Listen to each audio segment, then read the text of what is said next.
Ok, allons-y. Du coup, c'est parti. On fait les exos du mois de juin. Comme d'hab, on bouffe du graphe et on fait ce que vous devez faire tout seul une fois de temps en temps, quand même. On le fait ensemble comme des travaux dirigés à la fac, mais il faut quand même sortir vos petits doigts et le faire tout seul de temps en temps.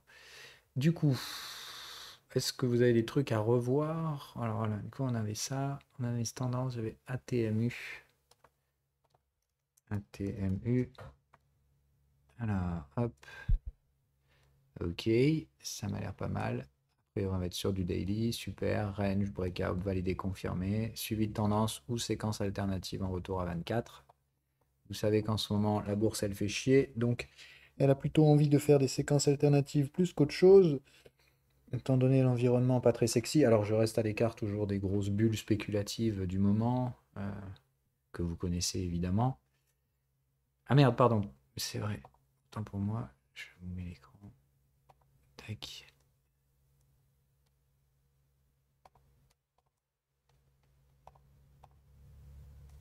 Voilà, pardon. Hop. Ok, c'est bon pour tout le monde? Donc classique, hein, range mature. Pas nécessairement ici une accumulation parce qu'on n'a pas de range mature, mais de toute façon, donc le breakout se produit ici. Donc vous n'auriez pas pu trader l'accumulation, même si vous avez un signal boule et tout, hein. Je vous rappelle, il faut un range mature. Donc là, ici en l'occurrence, vous avez juste fait une première borne de repli. Elle se constitue bien, hein, dans tout ce qui constituerait un candidat pour l'accumulation, en tout cas j'en pense. Mais ouais, bon, ouais, c'est un peu limite. Donc c'est plus de dire ici, vous auriez attendu que ça fasse un rebond et vous l'aurez repayé éventuellement en deuxième coup. Donc vous ne pouviez pas acheter l'accumulation. Pour ma part, ce n'était pas faisable ici. Par contre, vous pouviez clairement voir quand ça vient breaker ici que ce n'est pas la peine de financer un stop jusqu'à 18. Vous pouvez clairement mettre un stop à 21. OK? Mais tranquillou, hein, quand vous payez ici en breakout, nos problemos, à mon avis, quand même. Donc, ça break, il n'y a pas de cassure de cycle, hein, parce que vous voyez, donc ici, on est resté sur un cycle haussier, donc faites gaffe, ça aussi, c'est très très favorable pour les séquences alternatives. Donc, doucement sur les suivis de tendance, sur un truc comme ça, toujours pareil, mais on y va, hein. Je vous rappelle qu'il faut rester optimiste dans les marchés, ceux qui sont pessimistes sont ceux qui perdent le plus de pognon, finissent toujours par avoir raison tôt ou tard, hein, parce que bon voilà, il y a quand même des resets de marché, mais ceux qui se battent pendant 20 ans pour avoir raison une fois au bout de 30 ans, c'est quand même un peu nul, donc on fait gaffe. Mais on reste relativement optimiste, et évidemment on est au courant qu'une fois tous les 30 ans, un optimiste va se manger une banane. C'est normal, mais c'est comme ça. Euh, euh, Bon, bref, donc si on revient là-dessus, on a bien le breakout, on a tout ce qu'il faut, clôture au-dessus des contextes, tout le bordel, il manque juste certains éléments, les cassures de cycle. Et vous voyez que. Donc, les suivis de tendance ici, a priori, ok, se ferait en horaire, sur les moyennes horaires. Ou sinon, bah, comme d'hab, vous foutez la moyenne, et puis vous restez sur le time frame de base, c'est la même chose.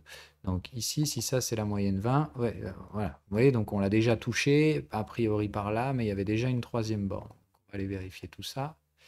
Voilà, c'est bien le schéma. Donc vous avez la troisième borne qui se constitue par là, a priori, voire même en retard ici, enfin c'est le foutoir. La moyenne du coup très difficile à payer, et vous voyez que ça paye pas vraiment, hein. Donc on fait gaffe, à ce stade-là, pour ma part, ça pue déjà à plein nez la séquence alternative. Ok? Ça va pour tout le monde?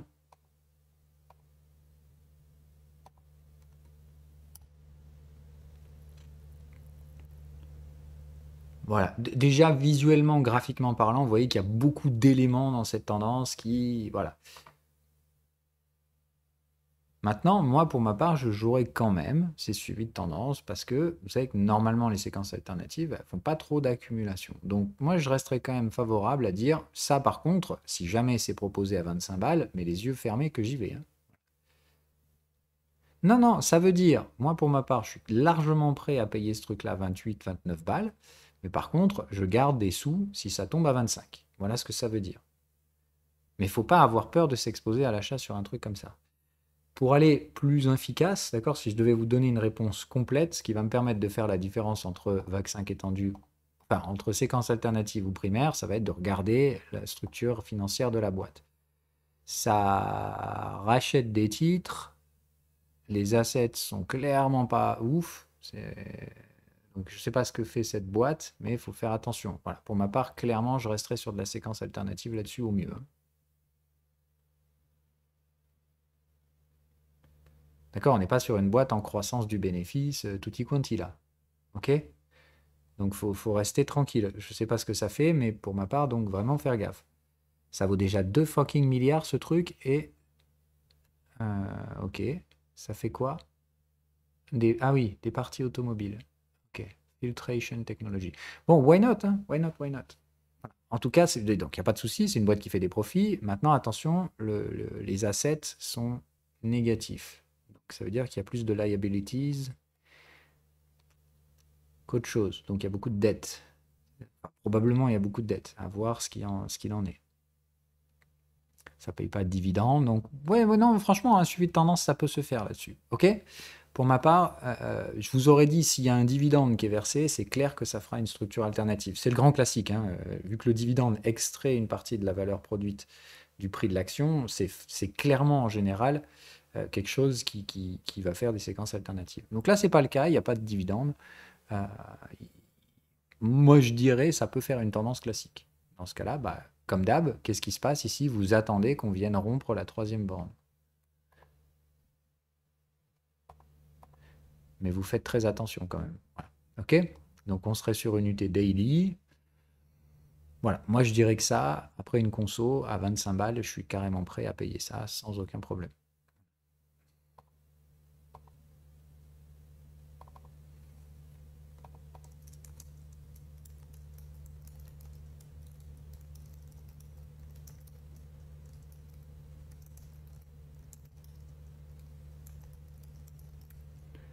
OK, ça va pour tout le monde? Tout le monde est capable de voir ça tout seul?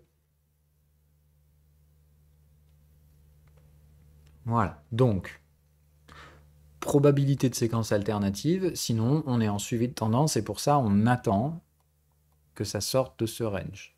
OK? En horaire, a priori. Maintenant, vous voyez que l'horaire, franchement, pas ouf, quoi.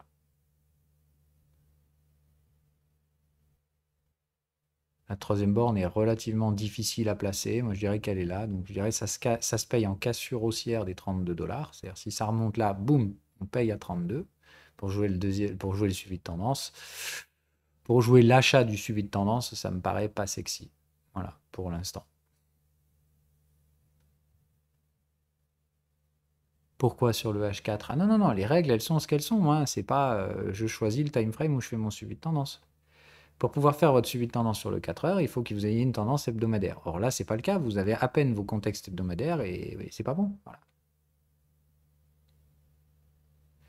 Il y a des règles. Le problème, c'est que si vous commencez à tout le temps les tordre pour aller chercher ce qui vous arrange, non, non, il n'y a pas. En fait, à quel moment dans le précis, ça te dit choisis le time frame qui semble se comporter le mieux? Non. Non, non, voilà. Déjà, l'horaire semblerait te montrer qu'il n'y a pas de suivi sur cette tendance. Donc, tout de suite, échec des suivis de tendance égale structure alternative.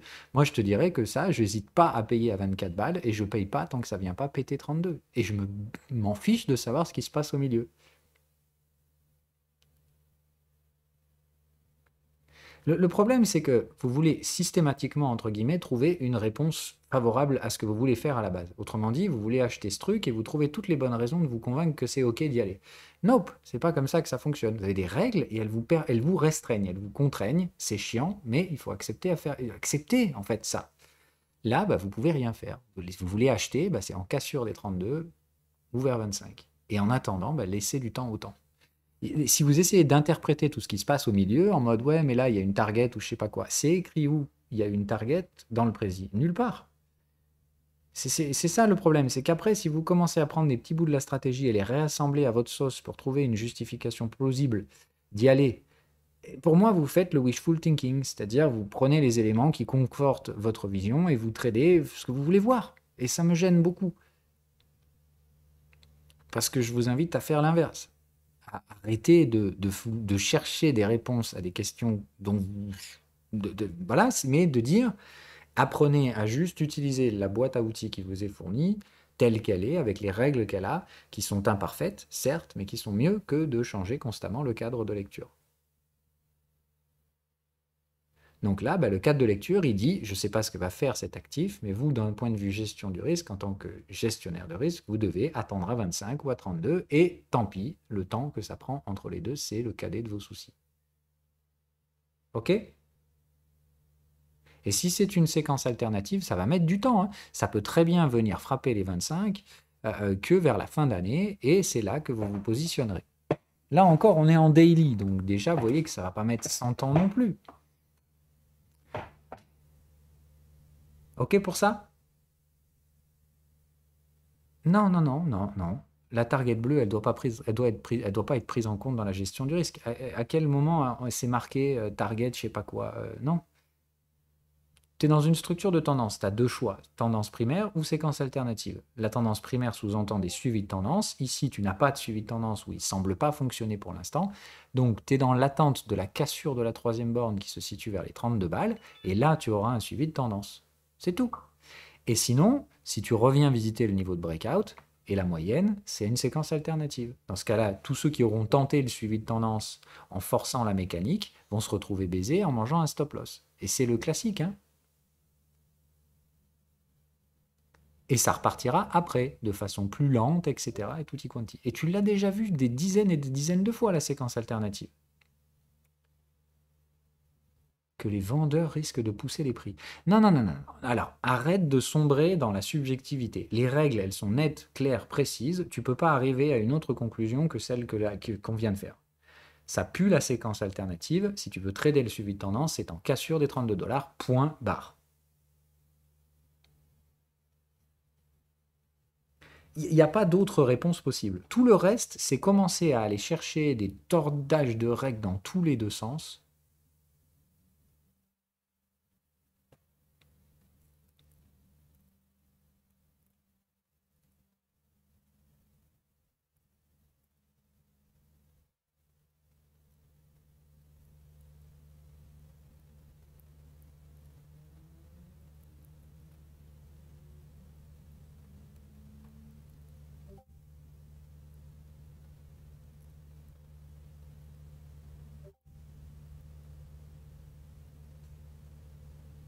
Alors, désolé, il me bourrine. Alors, attends. Alors, désolé si tu m'as déjà répondu, auquel cas j'ai pas compris. On se dit que potentiellement ça peut être un... tout à fait. En cas de rejet ici, c'est-à-dire, bon, d'un point de vue positif, à partir du moment où vous avez un range mature qui est cassé, vous devez présumer de tendances. La tendance, c'est vachement mieux que trader des ranges parce que ça offre des risk-reward plus intéressants. Donc, par défaut, s'il y a une potentialité de tendance, il vaut mieux essayer de la trader. Ça peut ne pas marcher, mais c'est pas grave. Il faut aller chercher le rendement au plus faible risque. Et la tendance apporte plus de rendement que ne pourra jamais vous offrir un range. Donc, allez-y. Par défaut, il vaut mieux être optimiste et suivre les tendances tant qu'elles sont là. N'ayez pas peur, encore une fois, certaines tendances ne marcheront pas et ça traduira de l'existence d'un range sur l'unité supérieure. L'échec d'une tendance en daily, c'est un range hebdomadaire, vous le savez. Il y a bien un risque que en hebdo, ça rejette et que ça retourne dans le bas du range. Vous le savez, oui. Mais est-ce que vous avez des éléments structurels qui vous invitent à suivre la tendance en daily? La réponse est oui, faites-le. Au pire, vous prendrez un stop. Je sais que c'est chiant de se dire peut-être que ça ne marchera pas, mais c'est encore une fois comme ça que fonctionne la gestion du risque. Vous répartissez votre risque sur différents assets et vous cherchez le meilleur rendement risque. Ça ne veut pas dire chercher le meilleur rendement, ça veut dire chercher le meilleur rendement risque.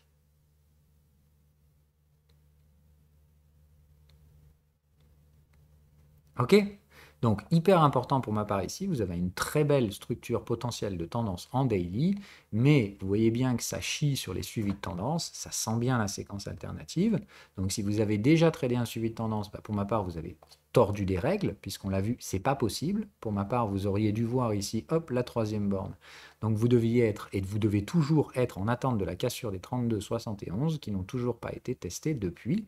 Et vous voyez bien que ça manque de suivi. Voilà, ça manque de relais sur cette séquence. Donc ça pue franchement la tendance alternative.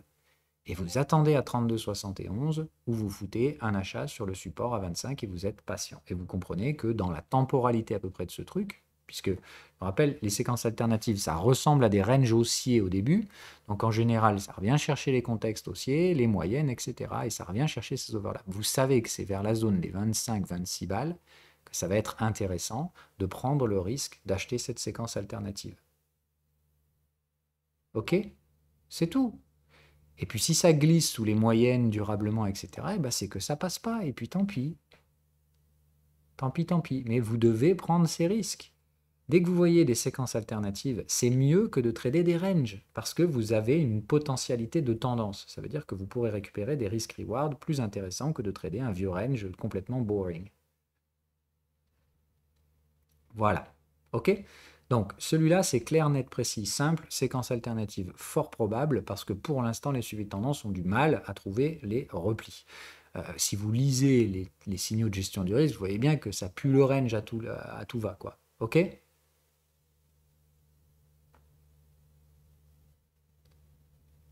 Okidoki.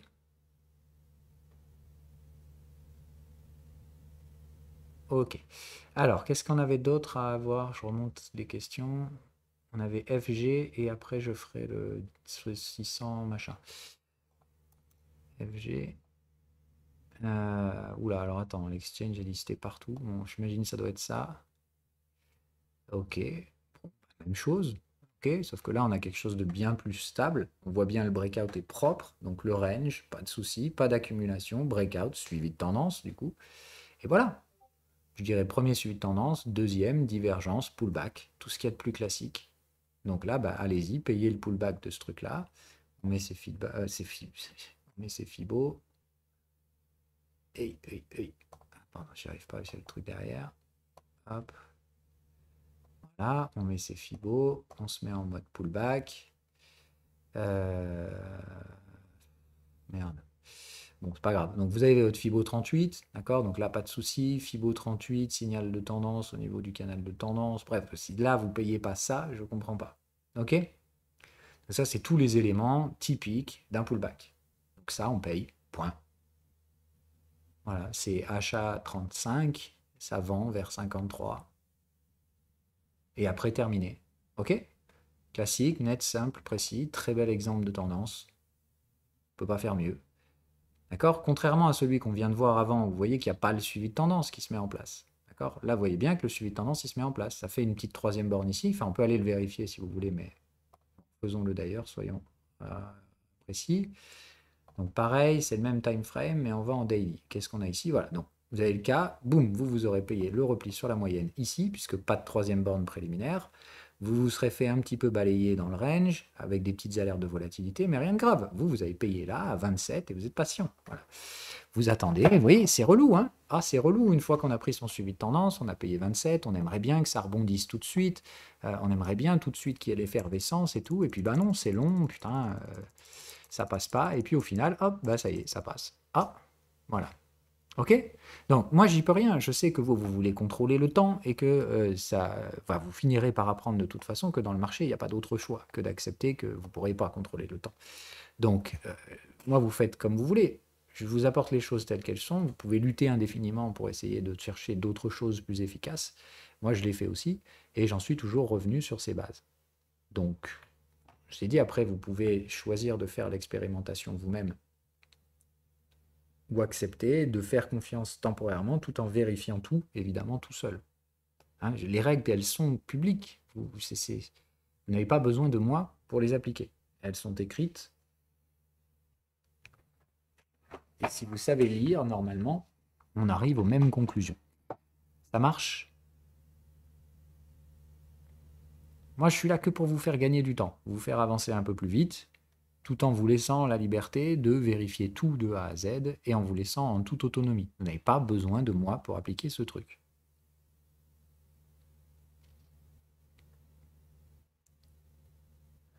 Ok, ça va pour ça, donc relativement simple, net, propre, efficace, et je ne vois pas la moindre subjectivité ici, on doit tous être d'accord sur les conclusions.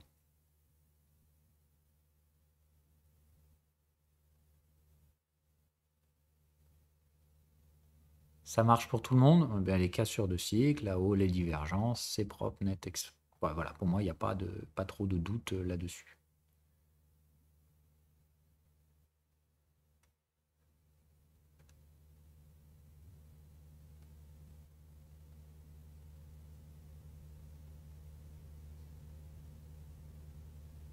Donc ça, il reste un excès final à faire et ça terminera la structure de tendance avec une nouvelle installation de valeur entre 35 et le plus haut qui sera fait. Et je ne sais pas lequel. Enfin voilà, je ne sais pas où sera le plus haut.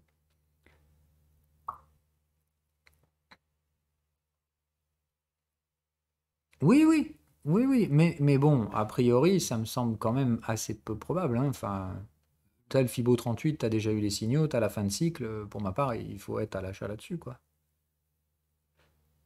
Tu peux toujours te dire, oui, ça peut aller plus bas, etc.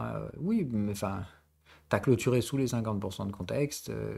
Bah voilà, moi, je ne vais pas chercher plus loin. Moi, les éléments ici pour être exposé à l'achat dans un contexte de pullback en vue d'un excès final sont là. Et voilà ce que je ferai, moi, personnellement, là-dedans.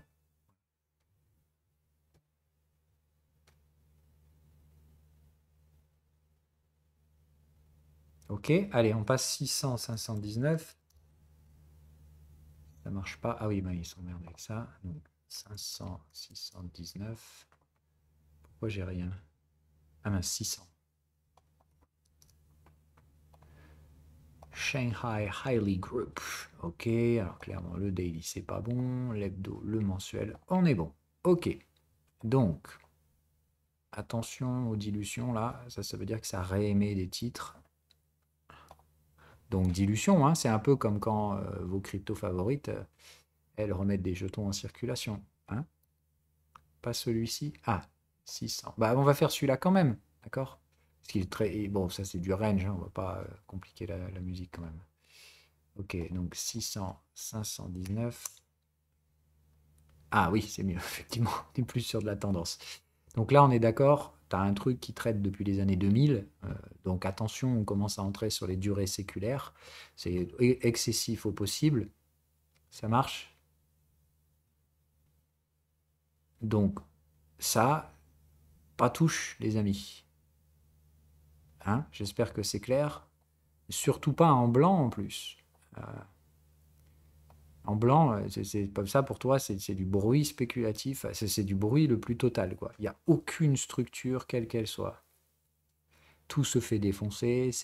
Voilà, la réponse de ce qu'il se passe sur ce graphique ne vient pas, encore une fois, ici de l'analyse technique. Ce n'est pas une structure de tendance, c'est pas une structure spéculative. C'est forcément autre chose. Probablement, ici, on l'a dit, des fondamentaux ou de la psychologie.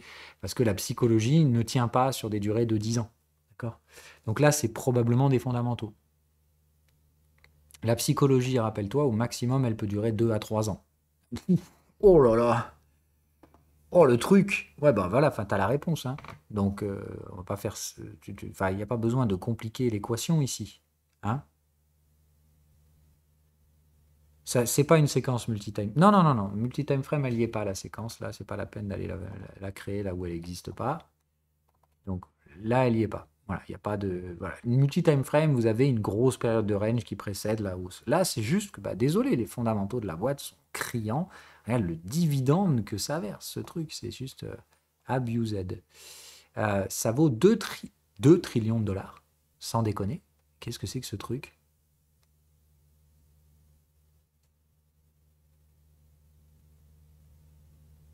What the fucking hell is that? Beverages alcoholic. Attends, c'est une société qui fait de l'alcool qui vaut 2 trillions de dollars, qui paye 49% de son bénéfice en dividende. Oh là là. Attends, mais 2 trillions de dollars? Il y a un truc qui me choque là quand même. Alcool le plus haut de gamme chinois. Ok. Bon, bah écoute, tu fais comme tu veux. Voilà, maintenant, les résultats sont là. Moi, tout ce que je peux te dire, c'est que bah, vends pas un truc comme ça. Mais tu peux pas acheter, tu n'as aucune structure là-dedans. D'accord. Tu peux pas acheter ça. C'est complètement impossible. Non, non, non, mais ça n'a rien à voir à USD ou pas USD. Les bénéfices montent, mais attention, verser 50% du revenu en dividende, ça veut aussi dire que, attention au cash flow, quoi. Voilà.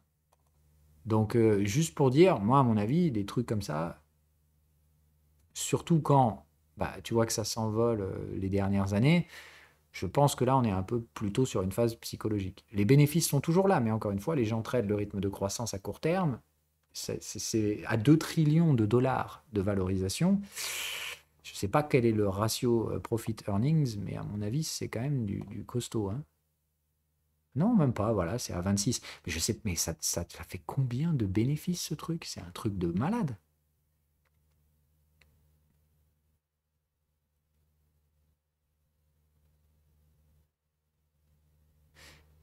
Ah oui, mais c'est des trillions de yuan.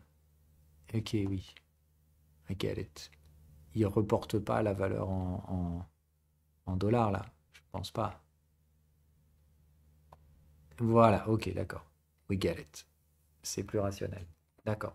Donc, dans tous les cas, structure excessive pour vous, donc ça veut dire que c'est pas une réponse technique que vous pouvez apporter sur ce truc-là. C'est soit de la psycho, soit des fondamentaux. En l'occurrence ici, c'est des fondamentaux. Il y a peut-être une part psychologique qui me semble quand même un petit peu exacerbée à court terme. Donc, ne cherchez pas ici à apporter une réponse technique. Restez à l'écart de ça. Voilà. Ou alors, apprenez à lire les fondamentaux d'une entreprise. Ici, c'est plutôt ça qui vous permettra de savoir à quel prix il faut payer ce truc-là. Il faut faire des discounted cash flow, faut mesurer le ratio en retiré de dividendes. Donc, voilà, il faut faire une mesure de la valorisation de l'entreprise. Non, c'est pas une séquence alternative. Je pense pas. Enfin, moi, je pense clairement pas et je peux très vite l'écarter. C'en est pas une. Voilà.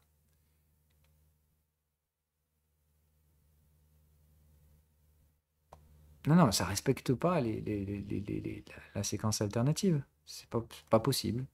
Séquence alternative égale, il faudrait être donc sur le time frame le plus large, donc l'encroîtement mensuel, il faudra avoir rangé ici. On l'a pas fait.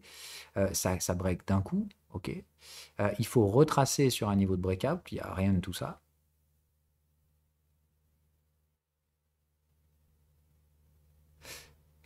Ah oui, pardon. OK. Pardon, pardon. Alors, AOSL. Donc celle-là, c'est bon, on passe à autre chose. AOSL. OK. Bah oui, ça, nos problemos. On est clairement sur de la séquence alternative. Donc là, le niveau de breakout est assez difficile à marquer, mais vous avez tous les éléments ici d'un bottom. Ça fait quoi à OSL? Ça m'intéresse ça.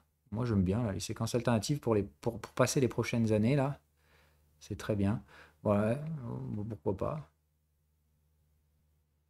Ah, ça fait des pertes encore, hein. Attention. Mais bon, la structure, en tout cas ici, je dis la structure spéculative de ce genre d'assets, c'est parfait. Voilà. Après, je dis, si vous constituez un portefeuille, il faut comprendre. Mais là, déjà, moi, sous la lecture technique, bah, ça passe les radars. Voilà, il y a quelque chose que je connais, c'est une structure identifiable. Ça ne veut pas dire que là, je vais payer à 30 balles le machin. Hein, il n'y a pas besoin de se presser. Mais voilà, on est sur la zone où ici, celui qui fait une opération vendeuse, vous devez vous mettre contrepartie. Point. Voilà. Sans faire d'affinité et de vous dire je m'embarque dans un trade sur 20 ans là-dedans, mais juste de dire bah, quitte à allouer du capital, il sera mieux alloué là que celui qui fait l'opération inverse. Voilà.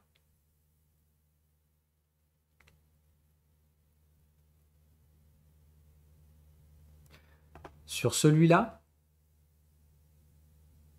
donc séquence alternative, c'est vous devez toujours comprendre que vous n'aurez aucun moyen d'identifier la séquence alternative de façon préemptive. Vous ne pouvez pas arriver sur un graphique et dire au moment du breakout, ça va être une séquence alternative. Quand vous aurez peut-être un peu plus de bouteilles dans les marchés, vous arriverez à capter un petit peu la structure fondamentale des entreprises qui font plutôt de la séquence alternative. Ou comme je vous le dis là, moi je pense que les séquences alternatives, il va y en avoir partout parce qu'on arrive sur la fin d'un macro-cycle, d'accord, qui devrait se terminer en 2030, et il reste encore un cycle qui devrait normalement s'étaler, je l'ai dit, de 2026, 7, 28, enfin c'est pareil, jusqu'à 2032. Donc il reste un cycle haussier, ok.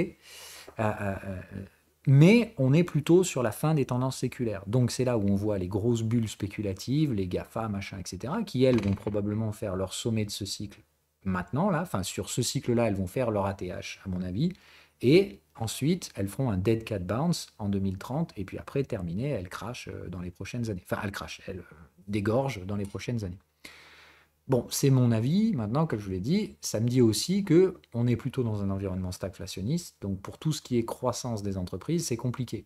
Ça veut dire les prix continuent de monter, mais la croissance nette, elle n'est pas folle. Donc, ça pue les séquences alternatives. Vous allez surtout profiter de la valeur dilutive des monnaies. Donc bref, ça fait pas mal de sens de se mettre sur des séquences alternatives. Donc en avoir une ici, c'est très bien. Comment tu la verras? Bah, comme on l'a dit, ça break, ça ressemble à une tendance classique, ça va valider, confirmer, faire un suivi de tendance. Donc tu vois, là en l'occurrence, celle-là, elle est chiante, hein, parce qu'à tous les coups, elle t'a fait un suivi de tendance ici. On va aller vérifier ça. Ouais, non, voilà. Donc quant à ça, quand tu te retrouves avec, donc tu fais ton breakout, tu as des alertes de volatilité et ici tu as des alertes de range, d'accord, de break de range. Là, tout de suite, tu vas te dire, ouh là là, attention, c'est pas très propice à la tendance, ça. Comme on l'a dit, tu n'as pas de cassure de cycle. Donc là, ici, quand tu payes ce genre de breakout là, à 24 balles, tu sens quand même que, à mon avis, il vaut mieux faire quand même un petit TP à 42. Tu as fait un joli x2 en quelques semaines. Voilà. À mon avis, ici, il faut quand même se dire, peut-être qu'un petit take profit, c'est pas délirant, quoi.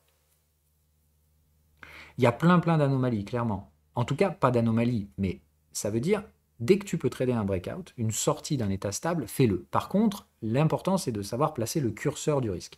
Est-ce que je mets 2% de risque là-dessus ou un peu moins? Est-ce que je vais y aller fort sur les suivis de tendance, 2% de risque, ou ouais, ça sent pas forcément ouf, j'y vais un peu moins. Ici, moi, sur le suivi de tendance, avec ce genre de signaux-là, j'irai tranquillou. Il faut que la bougie clôture, donc... Quoi? Comment ça can be connected? Ok. Donc, si j'avance, voilà, à clôture de cette bougie, normalement, là, le suivi de tendance, doucement les coquinous, quoi. Ok, c'est faisable, mais on voit bien que ça va pas être un long fleuve tranquille. J'attends en daily ma moyenne. Ok. Toujours pas de troisième borne. Par là, je vais pas tarder à payer. Ah putain, dommage. Ça rebondit juste avant. Fait chier, hein, mais c'est comme ça, il faut apprendre à respecter ces règles. La troisième borne se fait squeezer la gueule. D'accord? Donc là, vous n'auriez pas pu trader ce suivi de tendance. On est d'accord? Vous devriez ici avoir des ordres d'achat sur la fameuse moyenne. Et vous voyez que ça ne marchait pas, puisque ça vous ramenait sur le niveau de breakout. Donc ce truc-là, il est relou. D'accord? Là, ici, il y a tout qui ne s'aligne pas. Ça veut dire, pour avoir votre suivi de tendance, il fallait retracer jusqu'au niveau de breakout. Donc là, déjà, il y a plein de trucs qui ne vont pas.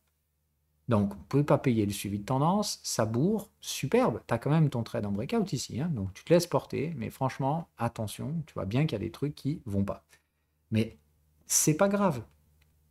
Ça veut juste dire, ici, n'y va pas avec des effets de levier importants, etc.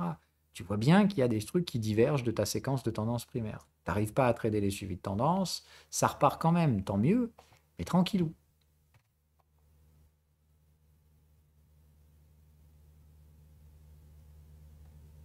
Ça va jusque-là ou pas du tout? Là, on a un souci déjà à ce niveau-là, on sent qu'il y a un truc qui ne va pas, quoi. Okay, c'est-à-dire le suivi de tendance, il est trop bourrin, il n'est pas clair. Là, tu as des signaux de target de break, de range, et ça tente de tout péter à travers. Bon, bah voilà, comme je t'ai dit, tu vas pas lutter contre, mais tu sens bien qu'ici, il ne faut pas recharger la mule, quoi. Hein. Tu vas tranquille. Et là, bah voilà, tu as la sanction qui revient. Oh merde, ça repasse sous la target de break. Oh putain, là, à ce stade-là, ça sent franchement la séquence alternative. Ok? T'attends tranquillou sur ta moyenne, et voilà, hop, là, ça paye. Voilà. Là, si tu payes pas là, d'accord, on refait tout ou pas? Voilà. Ici, il faut commencer à se dire que ça va payer. Tu es en train de finir ton cycle vendeur, tu as replié jusqu'au niveau de breakout, tu sais que par là, il faut payer. Tout en étant très patient, ce truc-là repartira peut-être pas avant 2030. Mais tu sais que ta zone d'achat, elle est par là, d'accord? Voilà, tu as les signaux de gestion du risque qui arrivent. Voilà. Pour ma part, il n'y a pas besoin de torturer le truc, quoi. Ça marche pour la VEX. Là, clairement, tous les éléments de la vague 5 étendue étaient là. T'as dû douter un petit peu ici quand même, parce que j'avoue, c'est pas beau, quoi. Mais bon, au final, ça, c'est juste, bah, ça tente de passer en force, et puis voilà. Et au final, tu peux tenter de passer en force, ça changera rien à la suite. Ok, l'autre, c'était quoi? BLC.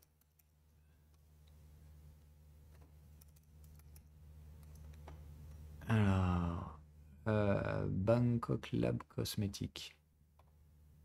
Ah, ok, le Bastille Le Confort, alors. Ok, clairement, voilà, pareil, Bastille Le Confort, on est d'accord, c'est clairement de la séquence alternative.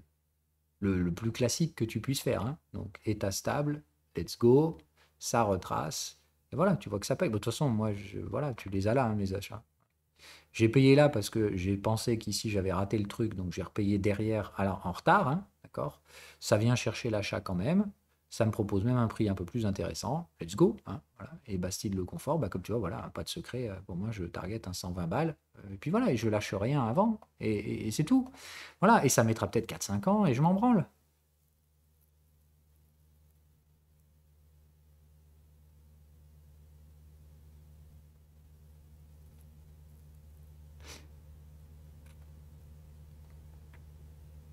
Oui, oui, BLC, c'est des résistances médicalisées pour vieux, là. Donc voilà, mais ça, c'est très bien, tu vois bien. Ça fait un moment qu'on range, ça repart, et tu sais que voilà, 110, ça se fait. Ça veut dire que sur un truc comme ça, d'accord, donc je vous rappelle les compound annual growth rates, c'est quand même important de comprendre ça.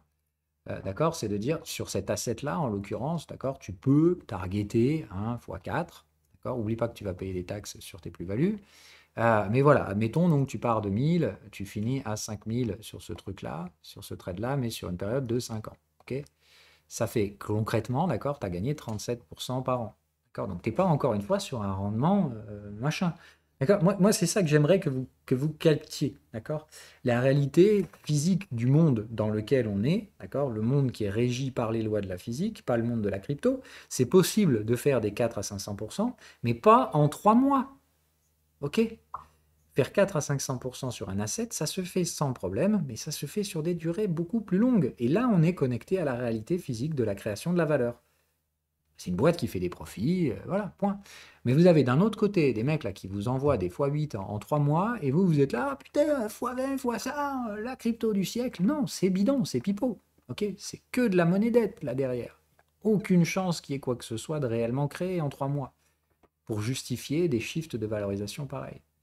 Ok, ces chiffres-là, je vous les donne. C'est ce que vous pouvez viser sans problème si vous avez une bonne maîtrise des stratégies de tendance. Et vous voyez qu'il n'y a pas besoin d'avoir 150 de QI et des stratégies complexes. Il n'y a pas besoin de faire de psychologie de marché et autres conneries du genre. Il y a juste besoin de savoir lire un graphique, de savoir où acheter, où vendre. D'accord? Enfin, à peu près où acheter, à peu près où vendre. Il n'y a pas de notion de temporalité. Voilà, il y a juste une notion de gestion du risque. Attendez des signaux, soyez patient, et point barre.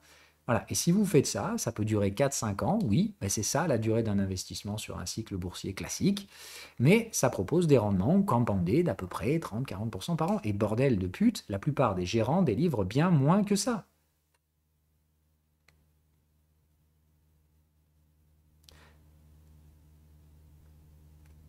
Non, non, non, non, les cryptos, c'est pareil, ça se trouve, elles vont se standardiser, et les rendements qu'on veut, là, les x7, x8, vont peut-être mettre 4 ans de plus à arriver, et putain, qu'est-ce que ça change?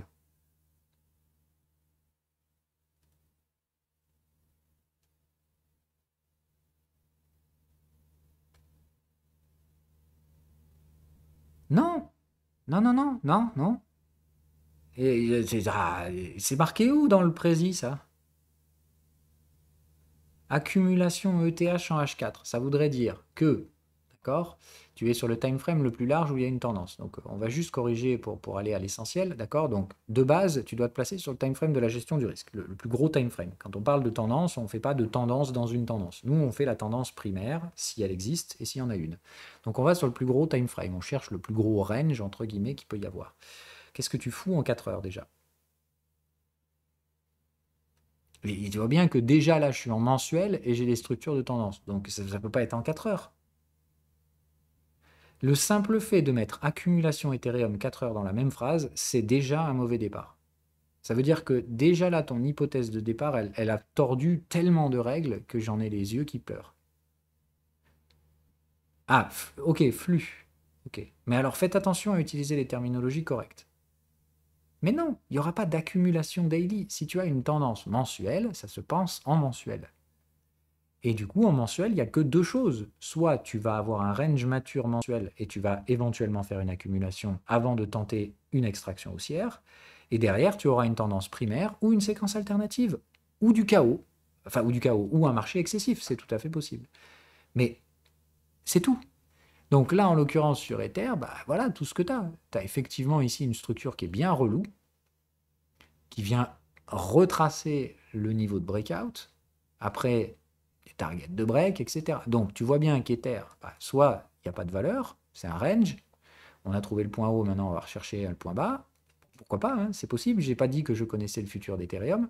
J'ai surtout dit que si jamais je me plante pas et que c'est bien une tendance, bah, ça peut être qu'une séquence alternative. Et dans ce cas-là, il fallait payer sur cette zone-là. Peut-être qu'on y reviendra. Je vous rappelle que c'est possible. On peut tout à fait, dans ce machin-là, revenir se faire une touchette à 1500 boules l'Ethereum. Et après, on ira peut-être. Et on ira dans ce cas-là en VAC 5 étendu. Et comme on l'a dit, dans ce cas-là, le meilleur des profits viendra derrière. Mais tant qu'on ne casse pas l'ATH sur Ether, il faut que vous soyez prêt à ce que ça retombe éventuellement. OK? C'est tout.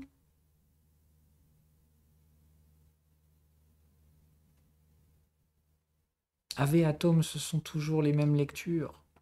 Je ne comprends pas pourquoi vous pleurez en fait. Il n'y a pas à pleurer, c'est juste de faire votre travail. Analyser les market cap.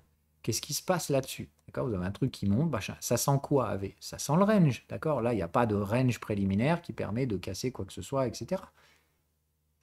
Donc, qu'est-ce que ça nous dit en fait? Alors, je vais vérifier sur CoinTrader quand même, mais voir qu'on n'est pas un peu plus d'historique.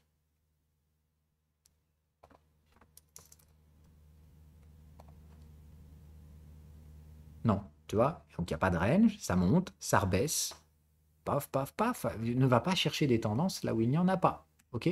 Donc là, tac, tac, tac. Qu'est-ce qui se passe? Achat de bas de range, et tu vois, bah, du coup, qu'est-ce qu'on a à pratiquer là-dessus? Vu qu'on a glissé sous la zone d'achat neuneux, qu'est-ce qui se passe?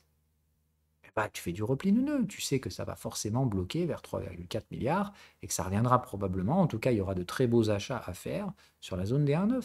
Donc si tu achètes AV aujourd'hui, tu sais que tu vises 4. Et ici, il y aura un take profit à faire pour venir recharger 2. Et si 2 est payé, eh ben, on pourra viser 6, 50 sans trop de soucis. Et si 6, 50 casse, d'accord, ben, qu'est-ce qu'on aura dans ce cas-là? Tiens, on va jusqu'au bout du raisonnement. Si on vient ici, qu'est-ce qui va se passer ici? Ben, comme on l'a dit, toi déjà, tu vas prendre tes profits. Hein, et il se passera deux choses. Bah, ça reflue, et puis voilà, on continue, et on rachète encore ici. Soit ici, ça accumule, d'accord, c'est une possibilité. Soit bah, ça casse, soit ça casse après accumulation, d'accord. Tout ça, tu sais que c'est possible. Tu auras le choix de t'y exposer, mais à chaque fois, tu as des règles. Qu'est-ce qui se passe ici si ça casse?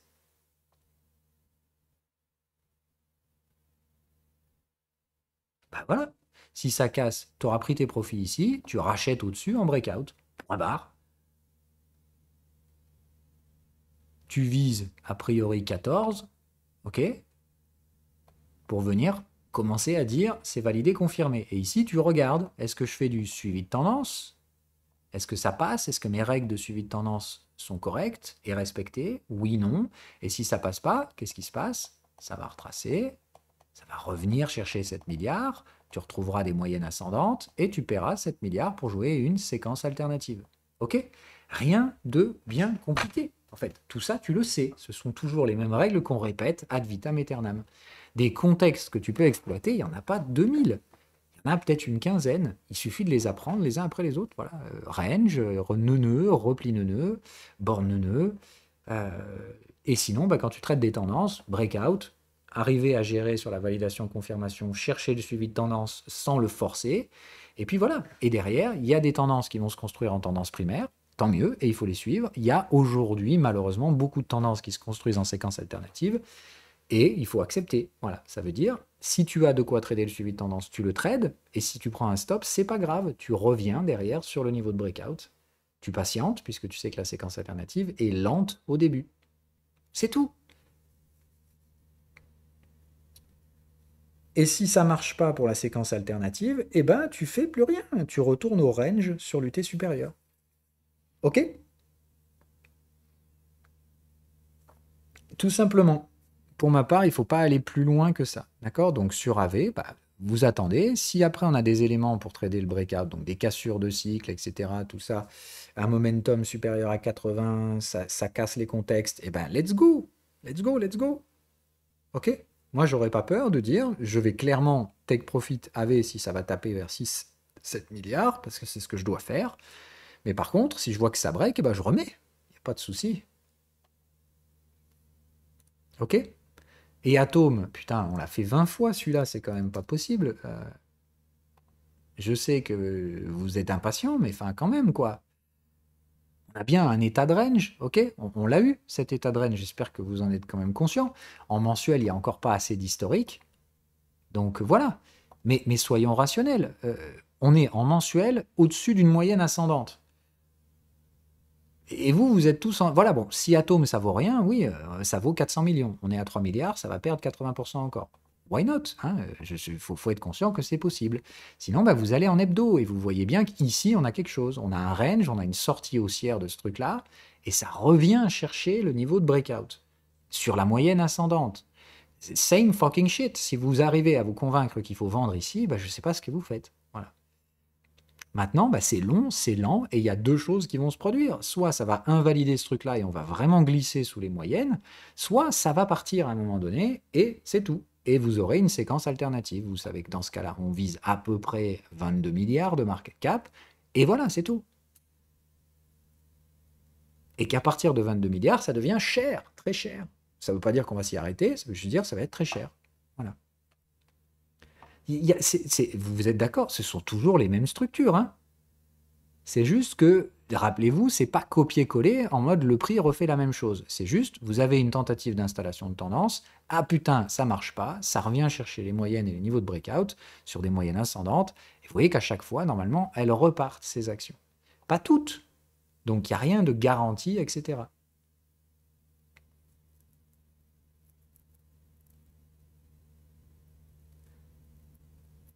Mais non, mais ce que je veux dire, c'est que s'il y a des éléments d'invalidation clairs, ils vont se produire, d'accord? Encore une fois, le marché, il y a des gens qui continuent de penser euh, que vous jouez un rôle actif dans tout ce bordel, mais que dalle, encore une fois, vous êtes un micro machin, micro-plancton dans le délire.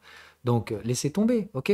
C'est le marché, et c'est pas vous qui allez l'envoyer sur un chemin ou un autre. Il ira là où il doit aller, point barre. Vous faites que lire des pistes et suivre avec des éléments de gestion du risque. Donc arrêtez encore une fois de me faire la pluie et le beau temps sur Atom tous les matins parce que ça ne se passe pas comme vous voudriez.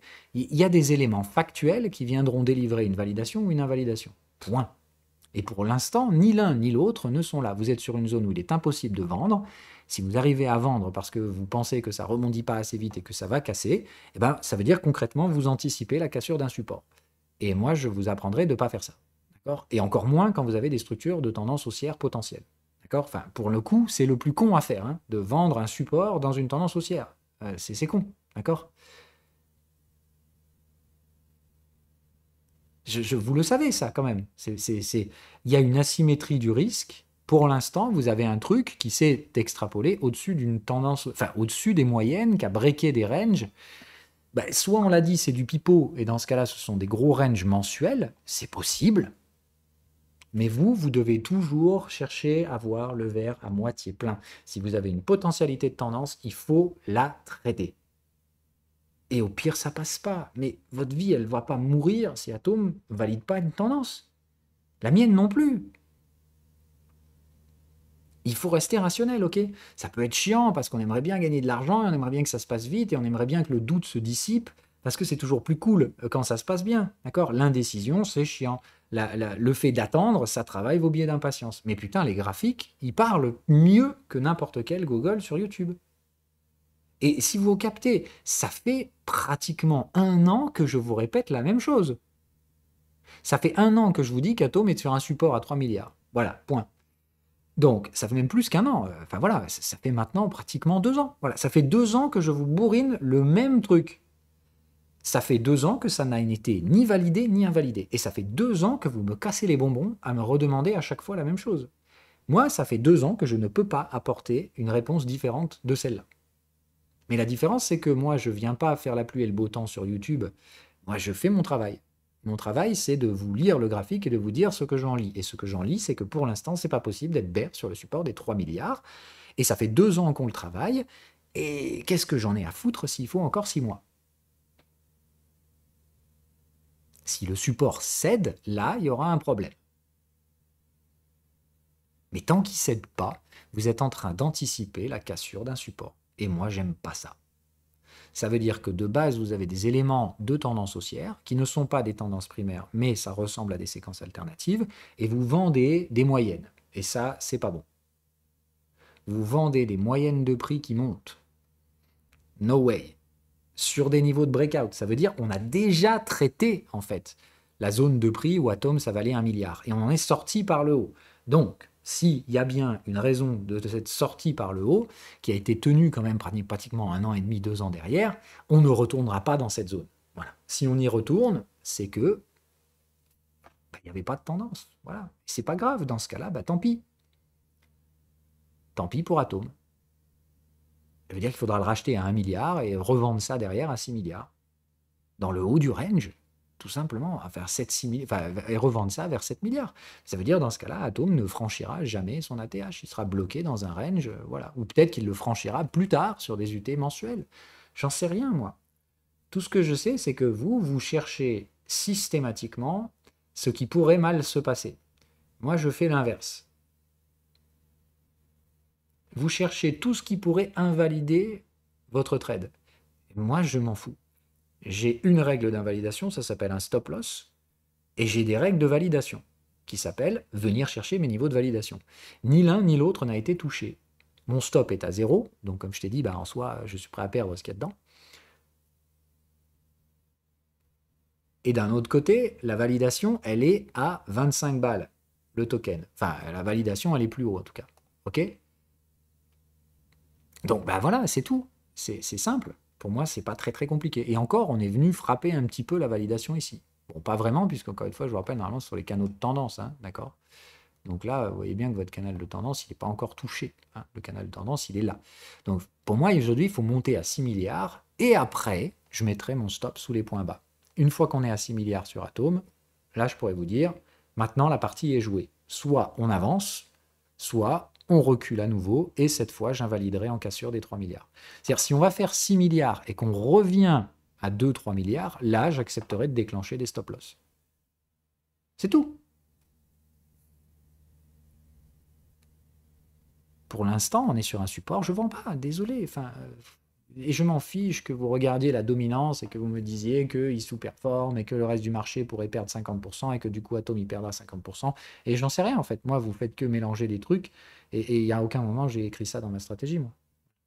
En fait, je m'en tamponne de ce que va faire le reste du marché. Je me suis exposé à celui-là et celui-là, il me dit voilà ce que tu peux faire, voilà ce que tu peux pas faire. Et après, vous arrivez à combler le vide avec tout ce qui vous passe par la tête. Mais ça n'a jamais été écrit dans les règles de la stratégie, ce que vous me racontez. Oui, sans problème. Atom, je vois même bien plus qu'un x3. Hein. Atom, on est à 3 milliards, je dis que ça va à peu près à 22 au minimum. Donc, vu la volatilité et vu la brutalité du bottom, puisqu'on a une Wyckoff et tout, je suis pratiquement certain qu'il n'y aura pas de supply à 22 et que ça va bourrer un peu plus haut. Donc, je lui ai dit, je pense qu'on peut faire un x10, voilà, sur la market cap actuelle. Ça ne veut pas forcément dire x10 sur le token, puisqu'il y a de la dilution, etc. C'est tout. Ce sont les targets légitimes qu'on peut viser sur cette structure. Et c'est une structure que vous connaissez, voilà. Ça ne permet pas de savoir quel sera le prix le plus haut, ça permet juste de savoir que normalement, on va au moins trader au-dessus des 22, voilà, milliards. C'est tout, mais c'est pas de, il n'y a rien de magique, il n'y a pas besoin de mettre des paillettes dans les yeux. Encore une fois, ces rendements là, de peut-être presque x7, x8, si ça se trouve, ils viendront pas avant 2027-28. Ce qui fait que, voilà, admettons, donc vous payez sur 2 milliards, vous arrivez ici, donc vous allez faire, allez, on va dire x7, voilà, vous vous dites, je pars de 1000, j'arrive à 8000 sur 5 ans. Voilà, vous aurez fait un compound annual growth rate de 50%.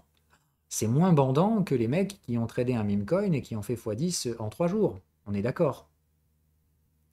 Mais la réalité, c'est qu'ici, vous avez de la vraie valeur qui est créée. Vous pouvez mettre des millions dans ce machin-là, vous pourrez les ressortir. Parce qu'il y a de la vraie valeur qui est créée. Sur ces unités de temps-là, sur 5 ans, il n'y a pas de délire de bulle, machin, je sais pas quoi.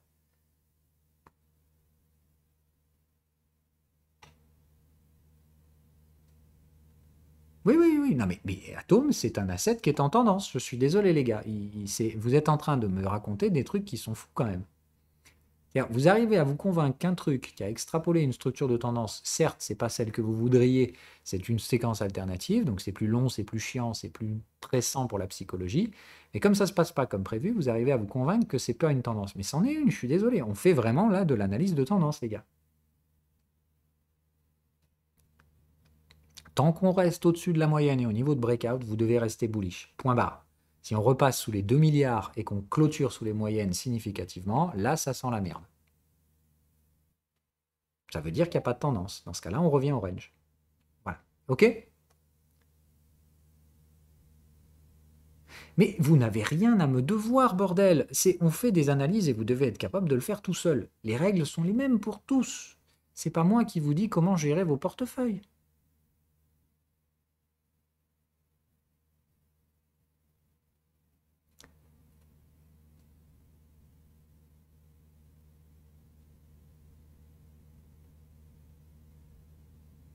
Mais non, mais bon, bref.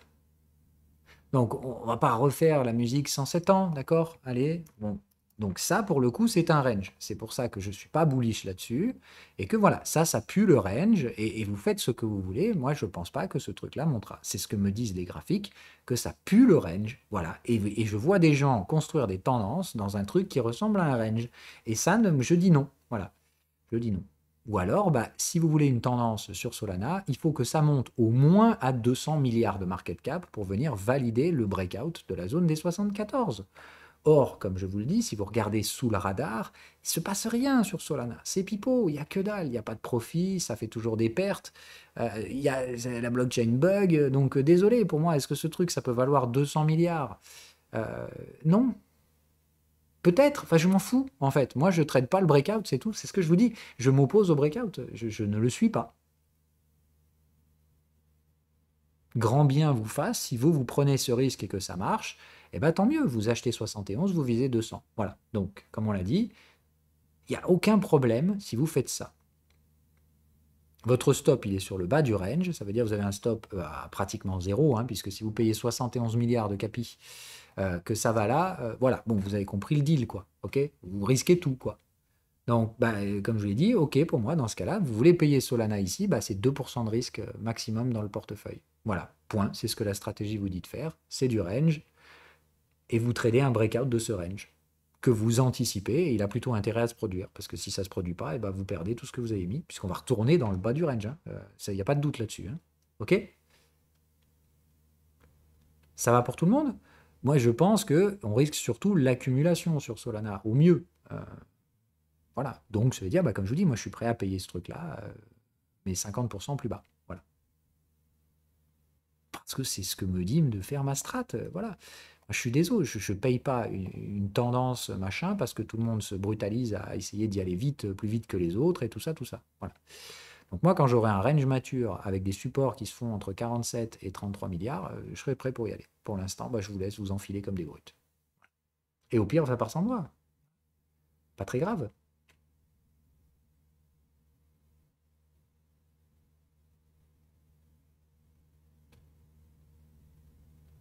Mais XRP, c'est pire que tout ce truc. Il n'y a pas de tendance, d'accord? C'est une horreur ce truc.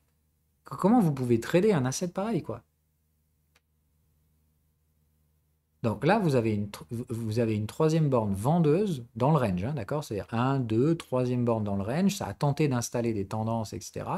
Ici, vous avez donc une borne vendeuse, ça veut dire que normalement, le point bas, il va être plus bas que ça. Moi, je pense que la target sur XRP, c'est que ça va casser ça. Hein. Donc, je ne sais pas combien de temps ça va mettre, mais moi, je ne pense pas que XRP, ça vaille 26 milliards. Je pense que le temps ne profitera pas à cet actif. Mais c'est pas de la tendance. Ça, on ne peut pas analyser ça en tendance. Voilà, XRP, pour analyser une tendance quelconque, s'il y a pu y en avoir une, c'était là, à ce moment-là. On va le faire, regardez, faites-le, hein, faites l'analyse vous-même. Donc ici, on avait un range no problemos, et encore, il n'est pas très très beau. Mais considérons qu'on a donc eu un range ici à 200 millions. D'accord. Donc ça range à 200 millions, et d'un coup, alors attends, hein, parce qu'il faut quand même se réveiller, donc 200 millions, et le range suivant se fait à 20 milliards. Bon, ok, no problemos. Mais donc, est-ce que tu as une structure de tendance quelconque? Non. Donc, ça brutalise, ça monte comme une brutasse. Au problème, hein, il y a un range, il y a une cassure de range. J'ai rien ici contre ceux qui traitent la tendance de ce machin. Et comme je t'ai dit, c'est une tendance quand tu mets du log. Quand tu regardes hors du log, quand tu es là, quand tu arrives ici, regarde, on va faire mieux que ça. Donc, quand ça est en... Ah merde, on peut pas. Bon, c'est pas grave. Donc, faisons du rationnel. Donc là, voilà, entre guillemets, ce que tu vois hein, en hebdomadaire. Donc je vois bien mon range, pas de souci, ok. À ce moment-là, ça casse. Donc comme je t'ai dit ici, tu veux trader en breakout, ok. Valider, confirmer à peu près par là. Voilà, donc tu vois, on valide, confirme, et boum, on se prend une broute de l'espace. Ok? On repère 40-50% d'air. Allez, boum, on repart, on s'envoie dans la folie. D'accord? À ce moment-là, tu vois même plus ton range. D'accord? Tu vois même plus le range de départ, là, tellement c'est fumeux comme truc. Bon, ok, admettons, pas de souci, tu payes encore derrière à 5 milliards. Ça s'envoie là-haut, d'accord? Quand tu es là, quand tu vois ça, tu vois bien qu'il y a un problème dans la structure. C'est excessif au possible, il n'y a rien du tout. Tu sens bien que ce truc-là, ça pue la merde. On est d'accord ou pas?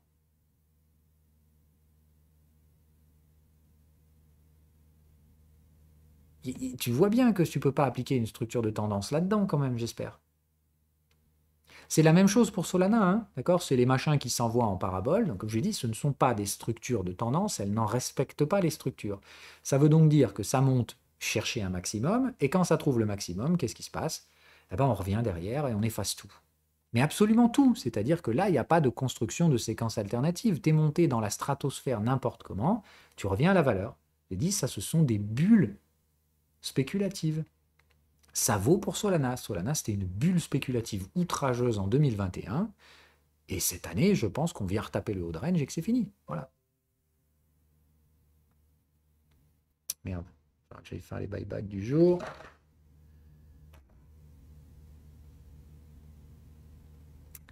Ok, on passe sur du range. Ça va pour tout le monde. Je coupe le replay. De toute façon, on a déjà un peu parti